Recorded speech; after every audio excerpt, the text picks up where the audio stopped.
So as we stand right now, this is pretty much the end of starter homes. Now, this is something that I've been talking about on this channel for a while, but no matter what direction this country goes, one thing is for sure: people that are on the low to moderate income will not even be able to get access to a starter home, or what we used to consider a starter home when it comes to purchasing a home. And this is one of the reasons why I talk about first time buyers assistance and other things just to help people. But I see a lot of this coming to an end. People that are low to moderate, you may see their pre-approvals from anywhere from 100,000 to 250, 300,000. And as we stand right now in America, that will not get you a decent home in most places, unfortunately. And that is where we are right now. Now, it doesn't matter who the next president is, whether it's Donald Trump or whether it's, a Democrat or Kamala Harris.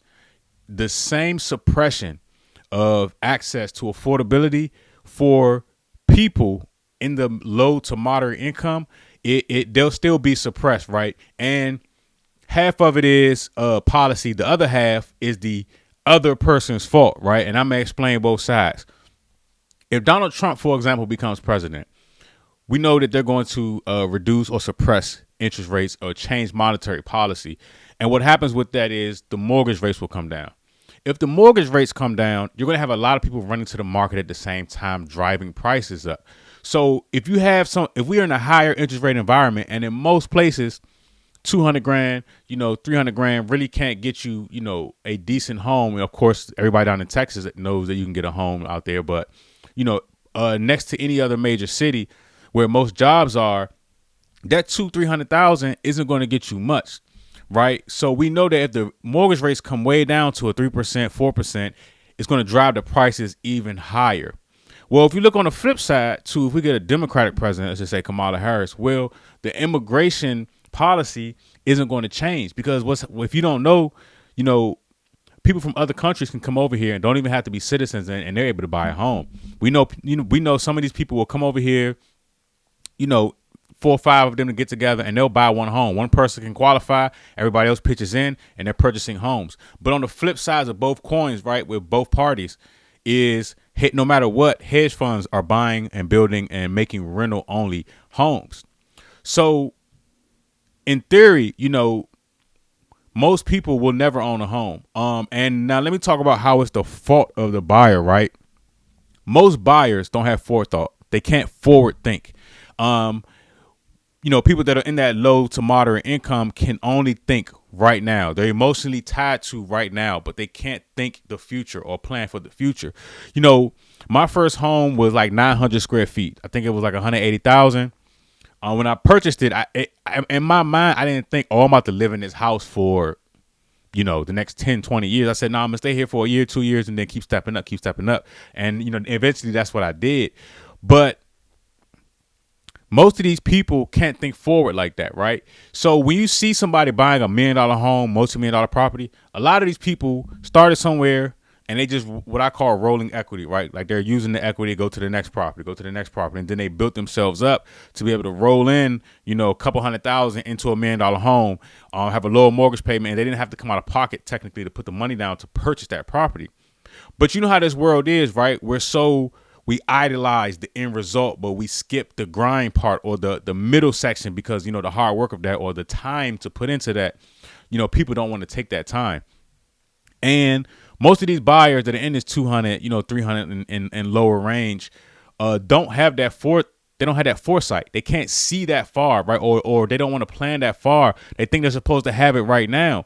So what happens is they come into the market. Some of these people live in apartments that are 700 square feet, but will turn their nose up to a townhome or a smaller single family home that may be 1,500, 2,000 square feet, right? So they don't think, let me get this now, put a little bit of sweat equity into it. And then, if the mortgage rates come down or whatever happens, I can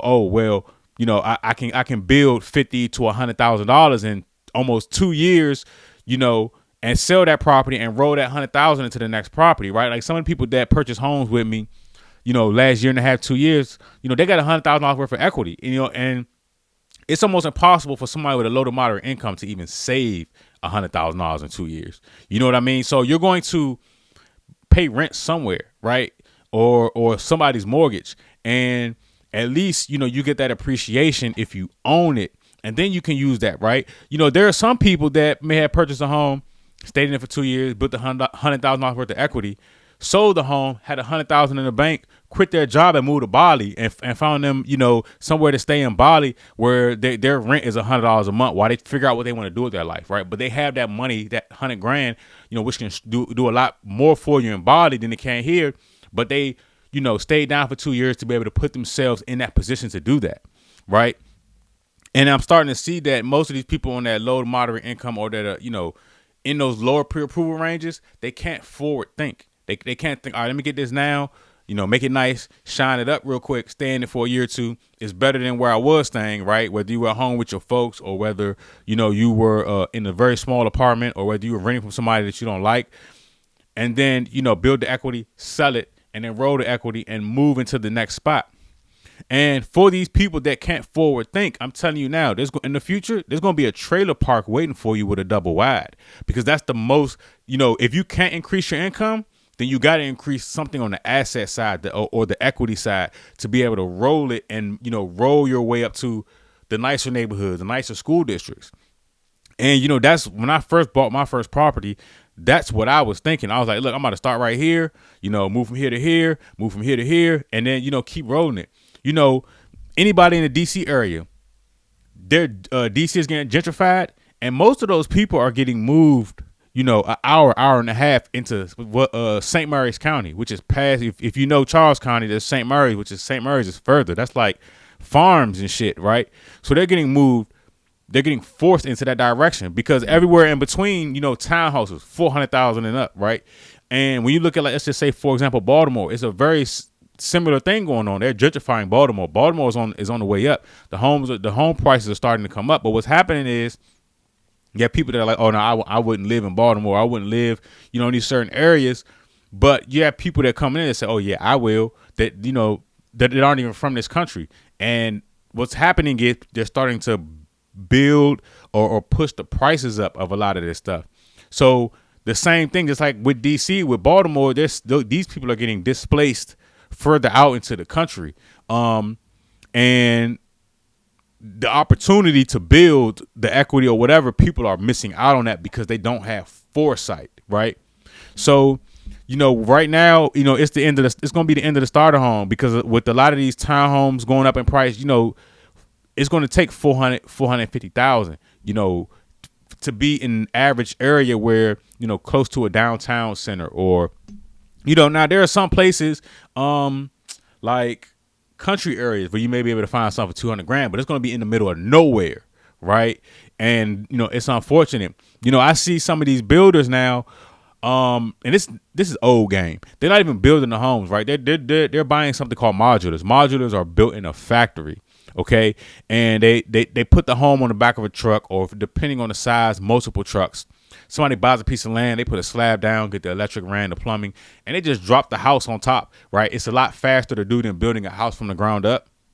They call it manufactured homes. That's another name for it. But if you want to look it up, it's called modular. And, they're just finding a piece of land, having the house put together in a factory like some Legos, have it shipped, and they're able to, take a process that would have taken a year and a half, 2 years. They're able to get it done in a couple months.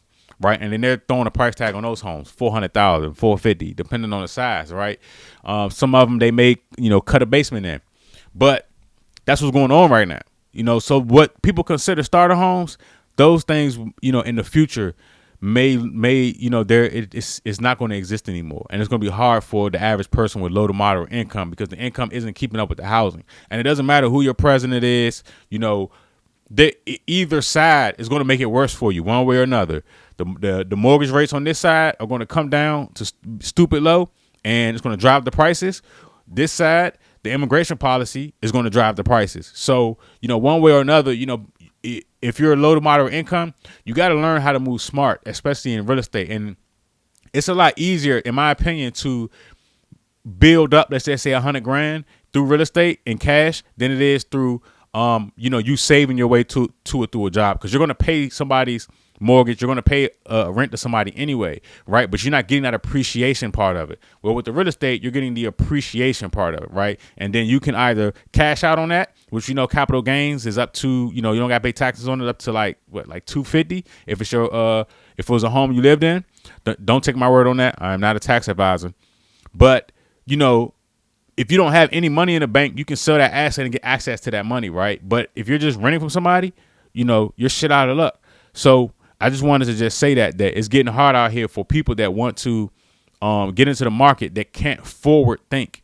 If you can't forward think, you are going to fuck yourself out of the opportunity. And that's just real.